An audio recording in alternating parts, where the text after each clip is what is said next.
want to thank everybody for joining us this morning as we stop and recognize special accomplishments. And we have some people who are going to fill these chairs here in a few minutes. That's what Chief Joseph promised me. So if not, we'll have her slide down here and do this. But we got several things to do this morning, including introducing our officers and employees of the month, and I want to do that.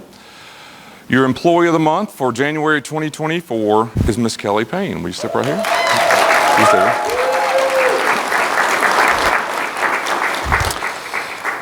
Kelly Payne began her career as a correctional officer. From there, her DCSO journey includes Orders of Protection, Security Officer 2, and Special Assignment Selection as the SHQ Dispatch Operator. Each of these positions prepared her for her current role as a Training Division Administrative Assistant. Her position is one of the most demanding and challenging positions within the DCSO.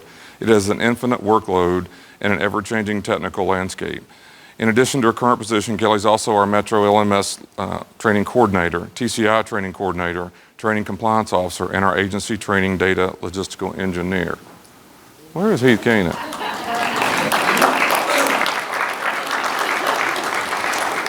And was elected President of the United States last night. The level of energy and positivity that she brings each day is contagious, and her work ethic is beyond compare. She performs her job every day with dignity and grace and makes the training division a better, more effective, more resilient training team.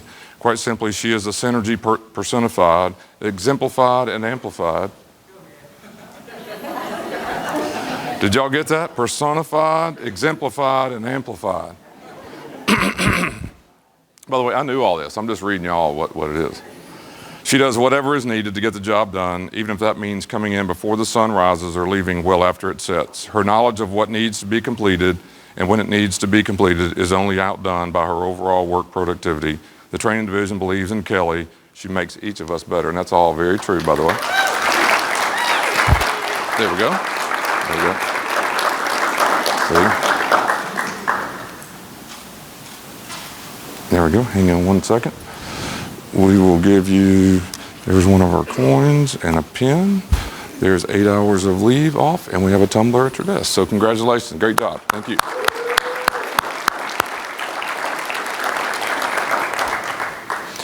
So, Mr. Kincaid is going to sing the national anthem. So, your Officer of the Month for January 2024 is Mr. Timothy Kincaid. Give it up for Mr. Kincaid.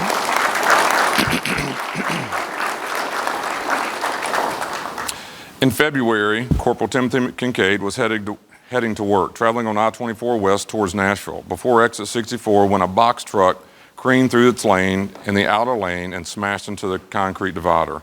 Debris and parts of the truck went flying into the interstate, and the driver was still stuck inside. Corporal Kincaid being 2 cars behind this, immediately had Google Assist call 911, parked his car with hazards, and ran out in the rain on the highway to assist the motorist. After testing that the door wouldn't open normally, he opened the box truck cab doors. The motorist was visibly confused, had head trauma from the crash, and allegedly was still trying to start the truck again while being helped from the cab. His dash cam caught the entire event leading up to him racing out of his car to assist. Responding officers from the other departments on the scene asked him to send the dash cam footage to them at the earliest convenience. I'm nominating Corporal Kincaid for Officer of the Month for putting himself in danger on a busy highway and being the first person to run towards the motorist in distress for an apparent catastrophic wreck. This act represents an example of what is embedded in all of us and an example of the sterling caliber of the DCSO. Give it up, Mr. Kincaid. There we go. Congratulations to you. There we go. Hang on one second. We will give you, there's a ribbon for your uniform and a pen and 8 hours of leave. And you have a tumbler at your desk as well. Congratulations. Job well done. Thank you. Appreciate you.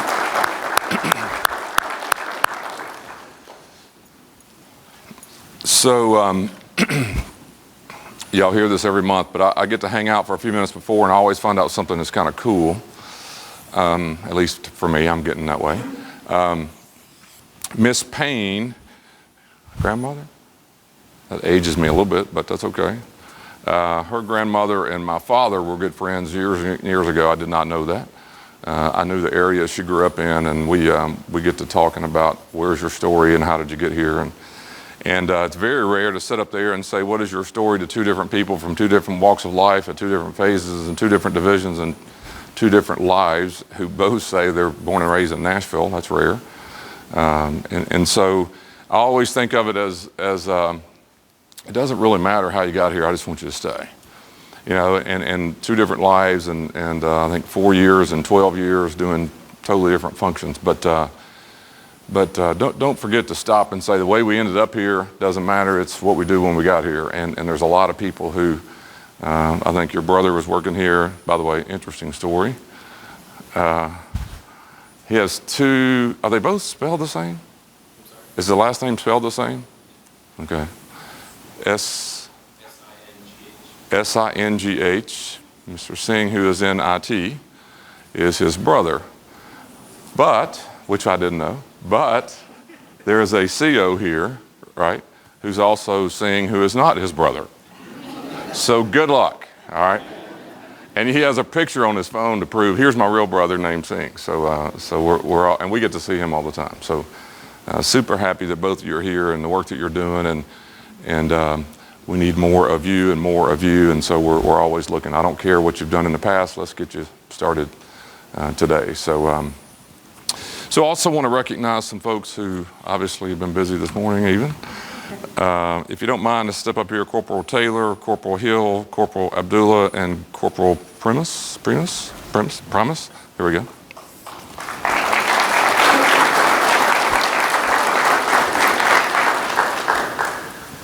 This could be the coolest morning ever. We could be presenting them something they just did. That's not true. But it sounds like we could have. They just left an event. But in February, another unique and challenging incident occurred at the Downtown Detention Center. The incarcerated subject in this incident was observed to be in possession of contraband by medical and correctional personnel during a medication distribution event. Correctional staff took action restraining and escorting the subject to an awaiting holding cell. While following the restraint removal in preparation for an unclothed body search, the subject quickly worked to secure the contraband item internally. Figure that out. The present staff immediately deployed chemical agent into the cell to attempt to prevent this concealment and were unsuccessful due to the canister malfunction.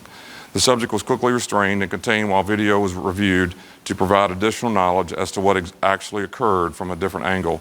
Several attempts to gain compliance with an X-ray body scan were met with resistance and a profession of innocence from the subject. Perseverance prevailed and the subject agreed to the scan. Once scanned, trained employees reviewed the image to determine there was a high likelihood that contraband was concealed internally. Additional conversations with the subject occurred, and after notable efforts, the subject admitted that what the item was and where it was concealed. The item was stated to be Schedule II drug methadone, which in the quantity recovered would have been deadly. Thanks to the staff's attention, detail, persistence, and recovery effort, both professionalism throughout the entire incident, the narcotic was removed in the least intrusive manner possible. We're going to present all of these with outstanding service ribbon. Great job. Let me get several. I think there we go. Sounds like we could appreciate your work very much. Congratulations. There we go. Appreciate your work very much. Thank you very much. Appreciate your work very much. Thank you very much. Good job.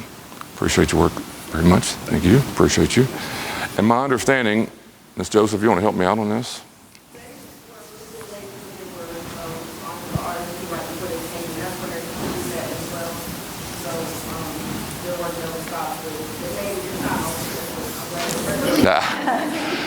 Well, you guys know this, but this is at the core of the business that we do, and it's great that we can stop and thank you for February. We thank you for this morning, and thank you for the hard work that you do every day. So let's give it up for all of them and all the folks that are back there at work. Thank you very much.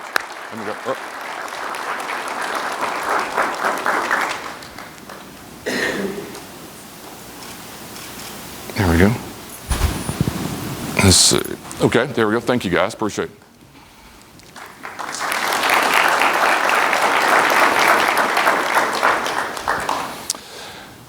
All right, one of the other things I love to do is I get to brag about all of the work that we're doing to try to help the staffing challenges. And we all know we're doing everything I know how, and if you don't believe me, you give me an idea and we'll do it. How about that? Haven't said no yet to an idea that will help us bring bodies here. We're doing every kind of technique that I know how to do, and I think it's starting to help. We have some evidence that in the world of overtime, in the world of things that we're challenged with, Evan Bayless promises me we'll be under 100 vacancies in the next, couple of weeks. So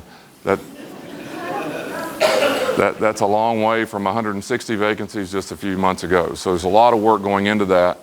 But as you guys know, we also started a pretty unique program that my understanding is other communities are coming and asking us how to do it, and that's the FO program. The FO program clearly is the part-time version of the work that we do by trying to hire people where they are, which is they don't want a full-time job. They may want more hourly money. About 30 years ago, the sheriff then was Gail Ray. And if you were the chief deputy then, you would think it would be really cool to come up with some ways to recruit women to work here. At the time, women in corrections was difficult at best in the volume and the numbers that you could get. I ended up going to some class out in Colorado, and there was all this research showing that a male institution with female officers in it reduces the events, stress, use of force back then we called it, dramatically. And the evidence was that oftentimes the males in corrections or in the criminal justice system do not have a male role model. So the mom or the female role model saying it's time to eat wasn't as offensive as a man telling you what to do. As a man, I hate those kind of words, but that's the truth. That's the research back then. So what did that mean? Go try to find women. Try to recruit women into this line of work. And I thought we had the best thing going. We had a female sheriff, the first one ever. She did a lot. We did all sorts of things. I think we snuck people out to TDOC and put letters only on the female cars. But the point is that it's tough to find and recruit women to be correctional officers. And there's a lot of reasons for that. One of the big ones is daycare, especially single moms in 12-hour shifts and committing to 5 days a week or 3 days a week. And it's just a very difficult thing to do for a young woman. And so there's not real ways to solve that, right? We've tried a whole bunch of things in the recruitment world. But as 2 or 3 years ago, we were in the crisis of staffing, the effort, I remember Evan Bayless, it was in this building, so it's a little less than 3 years ago. He walked in a very serious tone and says, we're in an emergency crisis. We are in a situation body-wise, and all the facilities knew this, it's not new to you, and we have to do something. I have a friend of mine who had called the National Guard to work post in other jurisdictions because they didn't have bodies. So it was not just us. And so what are we going to do about it? So we started the whole FO program. I wish I could tell you that Mr. Bayless and I are really smart and had all these plans. That's not true. We were looking for bodies. It was my idea if we paid people more money and they didn't have to work full time, maybe they'd just come work some shifts for us. Maybe one of these days it helps offset our overtime challenges. So we do that. We took off. We've hired a whole bunch in the last 2 to 3 years, probably over 150 or so total. We have 70 plus FOs here today working on a consistent basis. But just a few months ago, we were doing some data crunching of the bodies, the staff, the diversity in the agency, the gender, race, how does the agency look? Probably wouldn't surprise you if I told you that women in our correctional positions still are very low, in the 20s, I believe, percent range. 20% range of the overall correctional officers are women. So we were going through this work. We're doing some focus groups with different groups, and we were meeting with the FOs. I said, let's get a group of FOs together, maybe 10 or 12 folks who are FOs. I look around the room, and it's predominantly women, and I said to Evan, that's not why we were meeting, by the way. We were meeting about the program overall. So they went and looked into it, and our FOs today represent, or what's the female percentage of? 60% of the people who signed on to be an FO with us are women. We didn't go recruit that way. But what it tells you is the research done years ago is also true. I can come here and work a couple of shifts.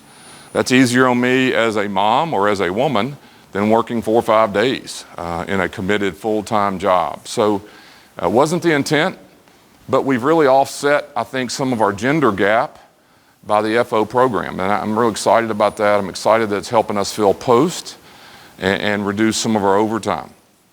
But in that focus group with the individuals that were FOs, they were asking for different things too. And one of the things they wanted is to feel a better part of the organization. They wanted to feel more like us. We obviously give them uniforms and give them the training, but once that happens, they wanted, the group that day said, is there any way we could get a badge? They do not get their badge. So we started a program back then that said after a year's worth of part-time work, we would stop, celebrate the fact that you've helped us for the last year, and celebrate the fact that by giving you a badge that we want you to stay and be a part of our organization. So I want to bring up our Ms. Carter, who is our facility officer, who is exactly what we were looking for when we started the program. She's done a great job. There we go. I embarrass you. Thank you very much. Let's get our picture made real quick. There we go. Thank you very much. Appreciate you.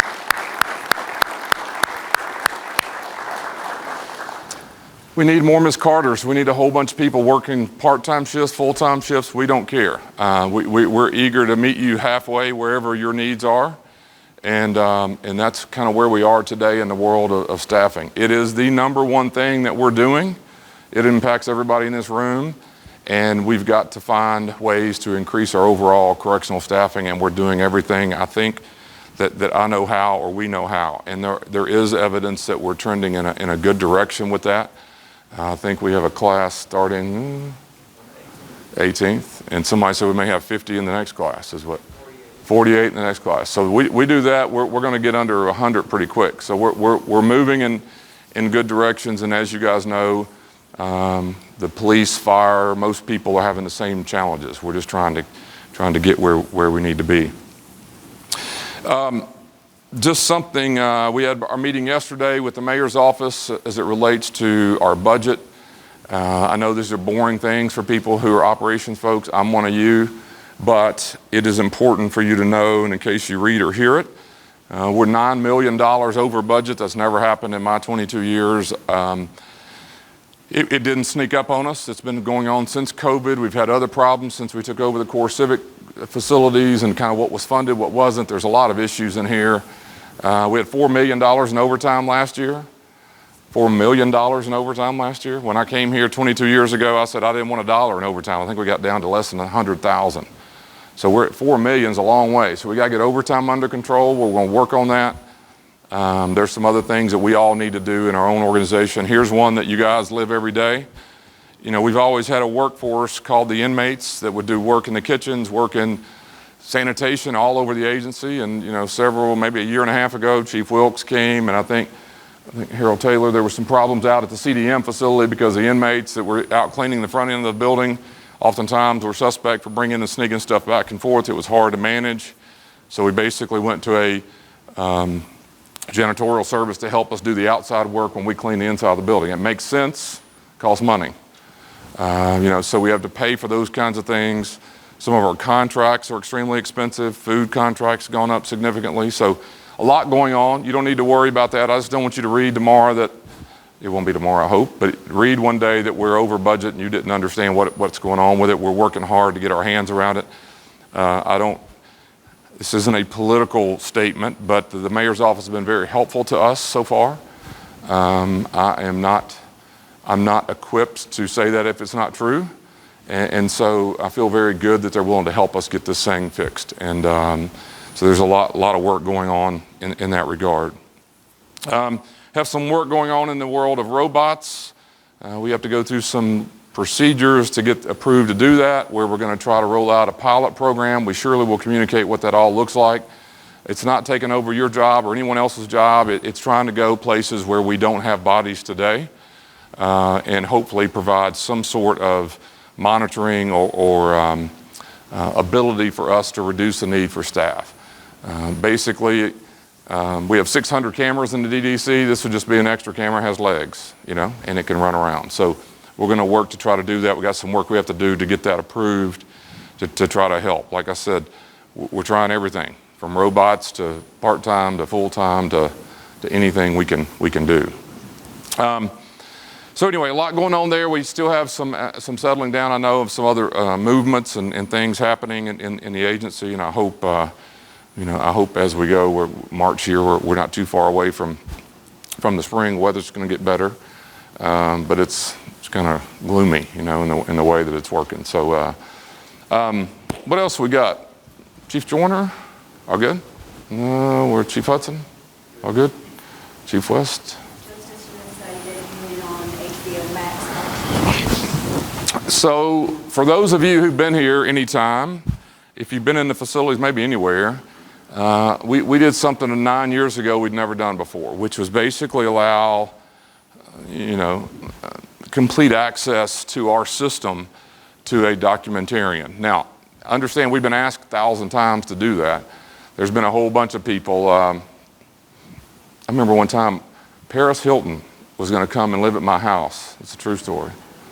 They were going to come and live at my house. I said no. My son was mad, but my wife was not mad. So we worked through that. But you get a lot of weird requests on this type of thing and coming to show the system, and I think we've done a really good job of saying no at the right time. This person, with a lot of different help, kind of explained what he was trying to expose. He was trying to expose the system that we live in, the work that you're having to do, what these men and women just did today, other things in the world of mental health. So it started 9 years ago. A whole lot of work went into that. A whole lot of work went into allowing that to happen. And by the way, it wasn't just a jail, it's a court system. It's the police said no, but everybody else said yes. And we worked really, really hard. Now understand in 9 years, we've changed a lot of people in those jobs. I mean, the public defenders changed and other people. So it's been a lot of shifts in it. But they stayed very committed to producing a product that I think is very real and very accurate. So kind of some super cool things. It is, in the world of the media, I think you have to go pitch your story. The story was then bought by, I guess it's Oprah's network or whatever the name of Oprah's network. And then you guys know the activist and the rapper Common, he's involved with the program. It's been a legit thing for a while. So now it's all rolling out. They snuck us a version of the copy of it. I guess you're not supposed to do that. We had to swear we were going to see it and then go to sleep or something so you wouldn't tell people. But the quality is fantastic. There are 3 weeks of 2 episodes each week being dropped on Cinemax or HBO. Same thing now. Max. So it's very well done. A lot of your colleagues and maybe yourself are in some of the footage, and it's trying to expose the system that we live in. It's not trying to sensationalize it. It's not trying to embarrass people. It's not trying to use it for profit. That's the reason we all said yes. We don't want it to be some silly show, and we don't want it to be, embarrassing people. So, but the quality is fantastic. I have seen at least maybe 1.5 of these things, and they roll out on the 14th, March 14th. So, but extremely proud of the product that they produce, but it's really just because it tells a story of the work that you have to do every day, which is not easy at all. And the public don't get to see that, and I don't want it sensationalized. I want it to show the real people who work here, and as I say all the time, I've never seen a pretty use of force. Now, this is called RSB, but let me use that word because it's tough. The line of work's tough, and we did not want to hide anything. It's not fair either. And I want the system to see what we're asked to do, and not just on a good day. So anyway, that's out, and we'll give you some more information as it comes out. Anything else? We've got 2 seconds. Nurse Keely Lee is here. She was part of. Okay. Well, I did not know. I saw some people sneaking. Nurse Lee, can you come in? Get her a coin. There we go.